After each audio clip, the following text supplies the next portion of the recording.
question is this: what should we do? Through Sahaja Yoga, your Kundalini rises from the center, touching all the 7 centers, moves up, opens your Sahasrara. You are open to the subtle power of God that pervades all. And this power is so dynamic. It thinks, it coordinates, it works, it breaks into small bits and organizes, cooperates, works out not in you but in every one of them. It has tremendous forces. It has all the destructive, constructive and creative, plus the evolutionary powers in it, and it thinks. The vibration that you have thinks.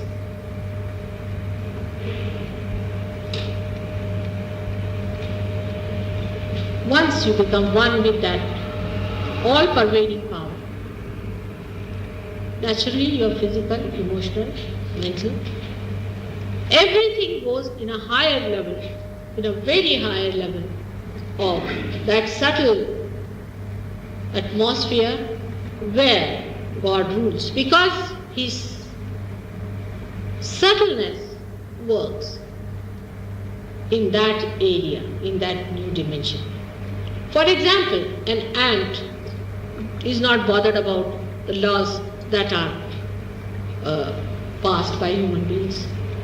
It is not governed by that. It doesn't know that we have any laws that in Caxton Hall you have to pay so much money. It walks in without paying any money at all.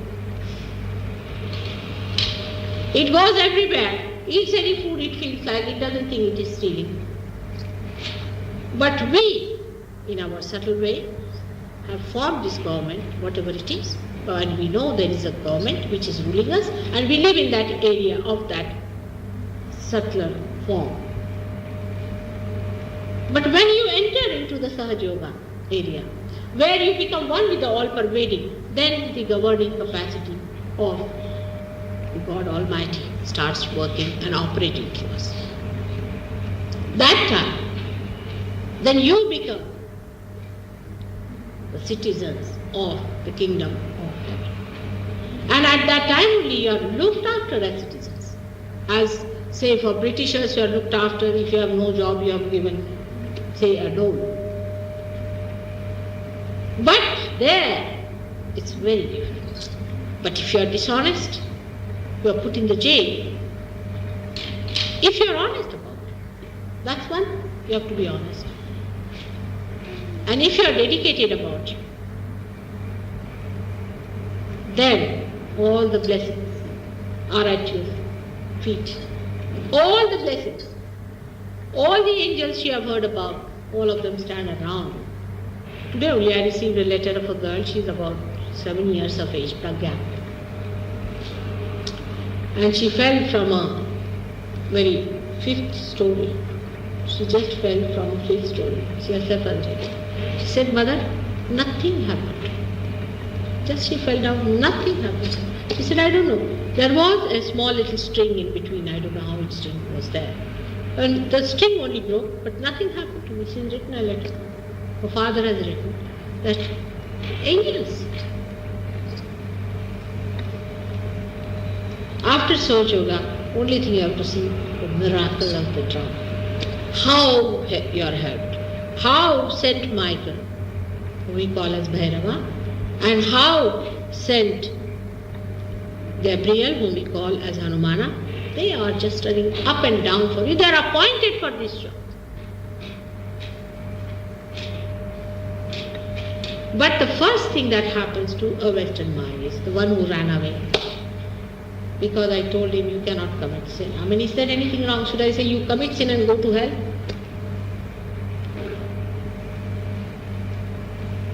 Because most of the gurus say that you do whatever you please, but pass on your purses here, that's all.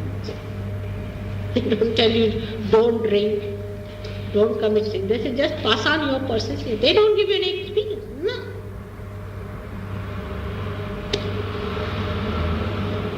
They do not raise your kundalini, they are not bothered. They are only bothered how to raise funds. Fundraising, awakening societies, there are many like that. See, awakening to raise funds. See.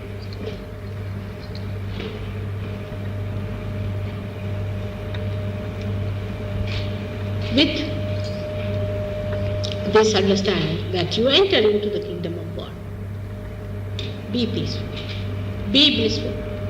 Station yourself there. Like kings you are enthroned. This hall was made. You don't know how many people have must worked out to make this hall. All these electrical arrangements, everything has been made so beautifully. And then the people come in the stage. Everything is meant for them. Then come along. Then don't come like laborers and don't come like beggars, but come like kings. This is your position. Sit down here and enjoy the bliss of God. That's why it is created for you. Children take to it so easily, just like that. They are just like kings and queens.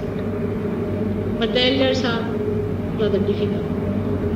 The second thing that happens to them is, I cannot accept Mataji, I don't know, it's very difficult to accept. This is the second nonsense that starts. What you don't accept?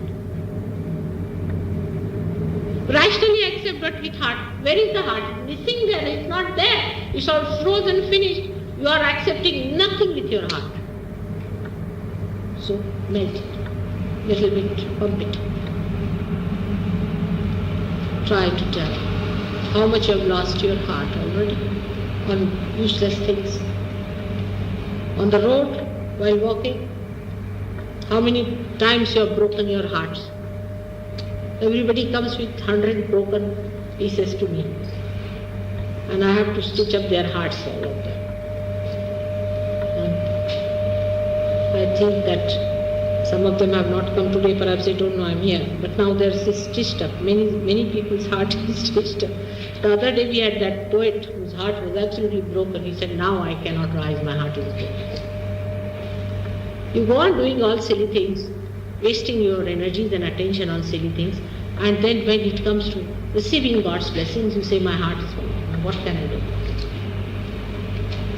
If there is God, if He is there, if He is residing in your heart, if the heart is the temple of God, if He is the one who enshrines there, how can we break the temple of God? What heed have we paid to our heart? Have we looked after our heart? On the contrary, when you go on to ego orientation, you go to the extreme, then you come back on yourself and start eating yourself. Become hippies, take to drugs, hate yourself, hate everything that is your own, and become a hateful personality outside you. Now this is too complex, you see. Poor Sahaja Yoga doesn't know how to arrive at this, because like steel, mountains, the ocean reaches very low, which has to cross these steep, frozen hearts. I hope they melt down a little more. So on one side, give up these ego-oriented ideas. Watch your ego.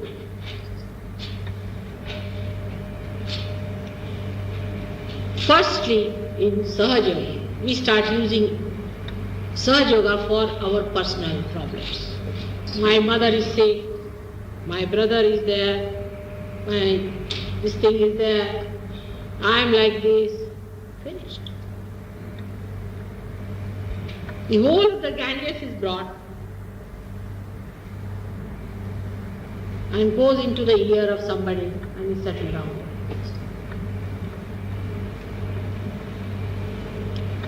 If you are to be enlightened, you are to be enlightened for the purpose of giving light to others,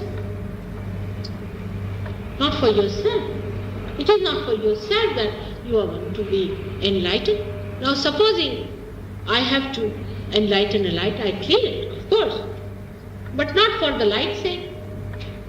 Of course it is filled with love, but not for the light's sake itself, but to emit the light of life and bliss, joy, happiness and peace.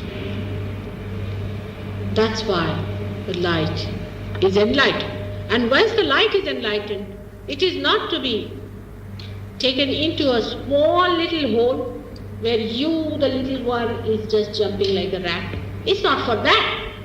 It is for you to see that you are a rat now, as being so far a very small personality. Come on. And grow in that light. Become a huge being.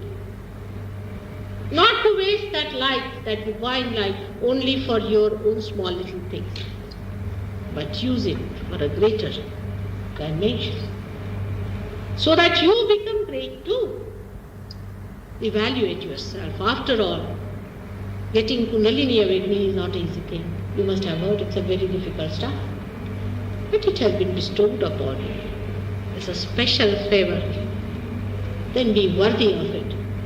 Evaluate yourself. You are not a small person. If you have got it, there must be some reason. Might be. For ages you have been seeking it, and that's why today you have been blessed. So don't play about with it. Do not put yourself down to the level of a small little rat, but become a great, magnanimous, huge personality. You can. It's not difficult. Today perhaps many do not know that I would be coming. But whether coming or not, if I am coming or not, you all should be. Because there's one thing that is still lacking among Sahaj Yogis over here so far, because we haven't had a proper place to meet on intimate lines, that we do not have that much of give and take, adan pradan as you call it, and that our understanding about each other, our pure relationships and things are not yet established that good as it should have been. So it is better that when I am not there, you can be much more free, because I am there, I just talk, nobody else is talking. So it's better that I should not be there sometimes, so that you all talk and you meet. And she has given us a very good idea also, I liked it, that by which we can have a seminar. I was thinking if you could arrange a good seminar in October, they are trying to arrange. Now give us ideas about it. Where would you like to have it? And let us have more and more people for the seminar, where all of us can meet and can learn more about Kundalini awakening and everything, master the thing together. Because when you talk to each other, you talk it more freely. With me, you are a little shy sometimes. You think whether you should tell me or not. But I am the person whom you should tell all these things. Very important it is. But that doesn't mean that you come out with your personal problems suddenly on me. You see, that's one thing. Because if you immediately put your attention onto higher problems, all your minor problems will be finished. It's a very simple thing. You can understand this. You see, supposing I want to buy a property for a very big project. Then big things come in, a bulldozer comes in and everything is washed up and cleaned up, isn't it? But if I want to buy a small little hut somewhere, you see, so much. Then I have to do everything myself and then I create that. But if I have to do something big about it, we get the help, the big way. So try to make yourself big. Think on big lines, not only about yourself, but about the bigger life that you want to be. Immediately all your small problems, as they call it in Sanskrit, Shudra problems, will vanish. Today I couldn't tell you much about Kundalini, but if you have any problems or any questions, you can come and ask me. I would like to tell you, and some of the people who have got realizations can come and sit here and I will tell them. For example, Mukul can come here. Now, how are you feeling, the gentleman there who is suffering from cancer?